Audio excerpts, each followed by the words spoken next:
Hey guys, so today I'm doing another video review on AXON, which was today's huge mover. I'm talking 194%. Usually we see that for penny stocks, but this wasn't really a penny stock. If we check, let's see, market watch.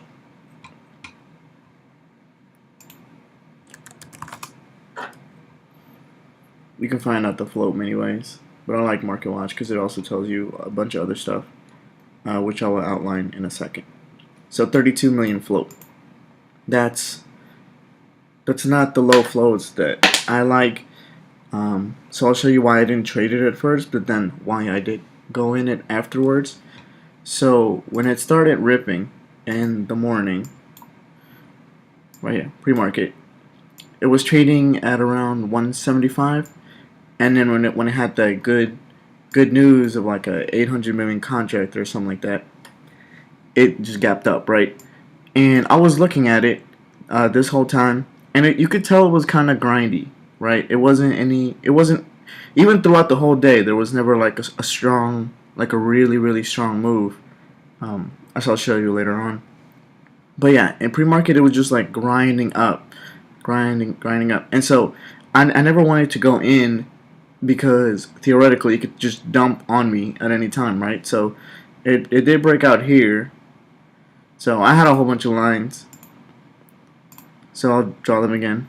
There was one here. It dipped there. And then broke past it, right? So then made this line. And then dipped down. And so this was like support now. So this was all pre-market when I was doing this. And so I was looking at how far it could go. So I was looking on the 6-month chart, and if you see around here, right, that's where it was pre-market. It had gapped up above this line right here. This like almost $3 line, it gapped up. However, you see all this, the 6-year chart, all that still had to go. Let me see if I can find the this one. I think.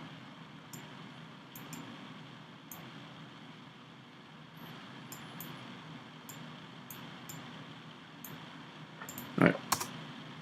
So this chart, you can see it a lot better.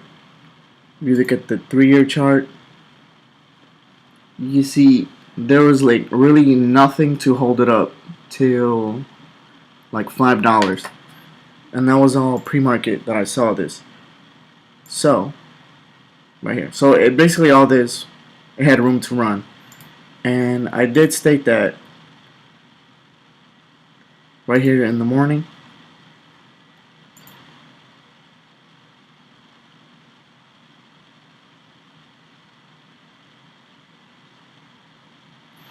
Okay, right here.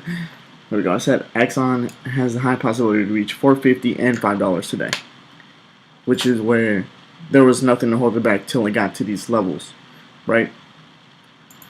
So, fast forward to the day a little bit. In the morning, it had a nice morning panic down to this first support level. That was that would have been a good buy. I didn't buy there. I was focused on IFON, which was like less than 2 million in float. So it had the opportunity to run a lot more than this did throughout the day. However, then AXON, like I said, it was just a grinder, and then I thought it was gonna fall and fall hard, but it did fall like I knew it was gonna fall, but it held this first support. So this was a good line, right? A lot of shorts were here thinking, oh, this is gonna go all the way back down. It's already overextended. And something that they didn't realize is you can't short into high volume, right? Because volume will always push through. I believe at this point it had traded about 10 million shares throughout the day or something ridiculous. Around, it was like around 10 million. And if you also look, what is this, Yahoo Finance? The average volume is just below 1 million.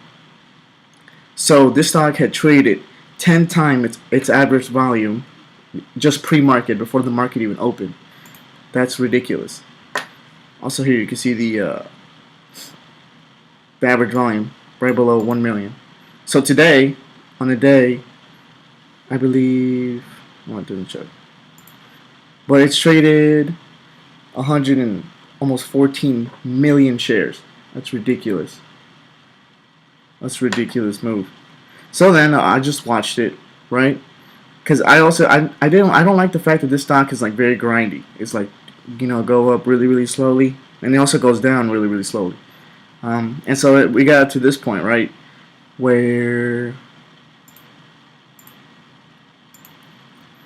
so then I put market $4 and $4.50, where it was going to be support and resistance. So it broke past that, right? It moved it and then pulled back, held $4 again, and then moved back up. Went to $4.50, just broke that slightly, and then started trending down. And then when it tapped $4, I was thinking this could be a bounce area, right? Because it had been a little bit of resistance, but it held support. Also, what I had done is I made this line. I don't know if you guys seen it on the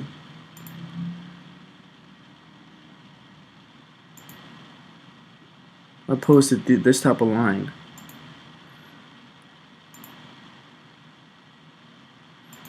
When it was right here, like that. Nope, I don't want to move that. Oh wow, I'm struggling right now, guys.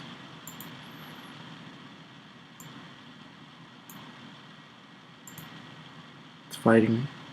Okay, something like that. So you can see this was like squeezing up, and then when it broke this first initial line, let me take this crosshairs off. When it first broke down past this first line, you can see it was like riding up this trend line. Over here too, it was getting closer. It pushed up right at resistance or 450, and then moved back down. And then at this point, I had a horizontal line. Where'd it go? At $4 and at $4.25. I had one like that, right? So so this is what I had drawn, because you can see this is kind of holding up as resistance here. When it first tried to move back up, it had a lot of trading here as well as here, and then when it moved back up from the $4 bounce, it bounced at the 425 mark. So I alerted it. Here we go. This is exactly what I just showed you. You see when it first bounced up, hit 425 and bounced down again, it was like a slight resistance there. So clearly this is the beginning of a trend reversal, right? Just like up here, it went up, came back down. Just same thing. Come down, bounce from support, $4, and now it's moving back up. The last thing you needed was to break this 425 resistance right here. So I was watching it. Now when it bounced, when this green candle went through right here, when it bounced back up and it looked like it was about to break, this is when I went long and just pretty much rode it all up to 450. Like I said, it was going to touch high of day again. So just a nice 25-cent scalp, or not a scalp, but that's a pretty nice move. It's like easy. See, in this case, I let the trade come to me. I didn't want to force it, because it was very unpredictable. It had been a grinder. It wasn't just like highly volatile. It just like went down, move up, went down, move up. And you can see later on the day, towards the end, it curled back up, bouncing from a lower, I think this was 350 that it bounced off. Yeah, 350. Also, just down below that line that I had drawn earlier. Right here, where this was support, and then resistance right here. It bounced right off that, moved back on up. So I didn't see this, but when I saw it break $4, I knew if it held $4, it would keep moving on up, and it moved right back on up. reaching that $5 that I was talking about from the beginning of the day. So yeah, see, saw this $5 move a mile ago. It had moved almost $2 since then. Obviously, I didn't grab the whole move as I could have, because I was busy trying to trade other more volatile stocks. But this really stole all the volume today. There wasn't really any other play that anybody was like really in love with or looking at.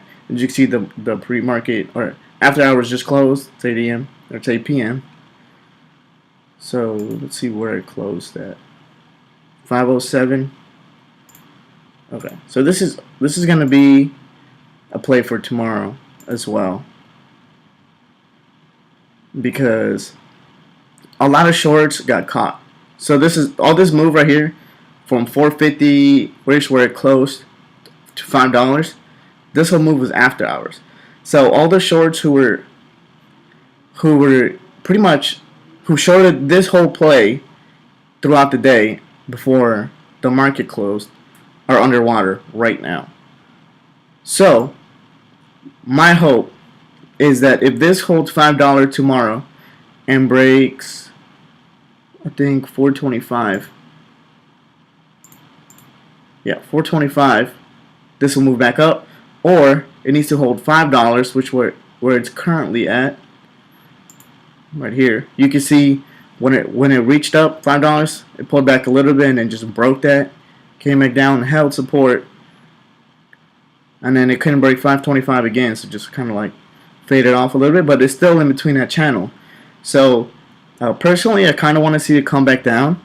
It can reach this level or this level. So what I will see is hopefully it'll come back down and bounce from one of these lines.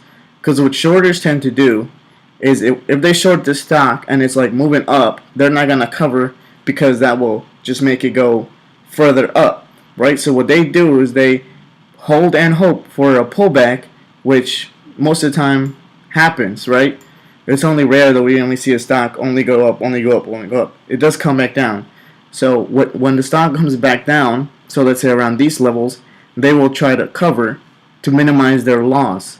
So that's what they're waiting for. However, they will set a stop loss. Like if it goes past this level, I'm out no matter what. And that will most likely be above a new high of the day, which is 525. So that's why either the break of this, it could go higher, or if it bounces down to one of these levels, I can see a lot of shorts start to like cover to minimize their losses from shorting down here. So yeah, that's pretty much all I can see for tomorrow. That's pretty much the play that I'll be looking at tomorrow. See how it reacts in the pre-market, or if there's anything else with news, I'll definitely take a look at it. But yeah, there was definitely a lot of money to be made on a stock today. The only problem is I don't like sitting in a stock for like hours watching it move up. That's not really how I like to trade, but I have traded like that before. I just prefer more volatile moves, quicker profits, you know. So I hope you guys enjoyed it. If you have any questions, leave a comment. If you traded it, made some nice profits, be sure to let me know. Always like everybody seeing making money. So that's pretty much it. Hope you guys enjoyed it, and I'll see you guys in the next one.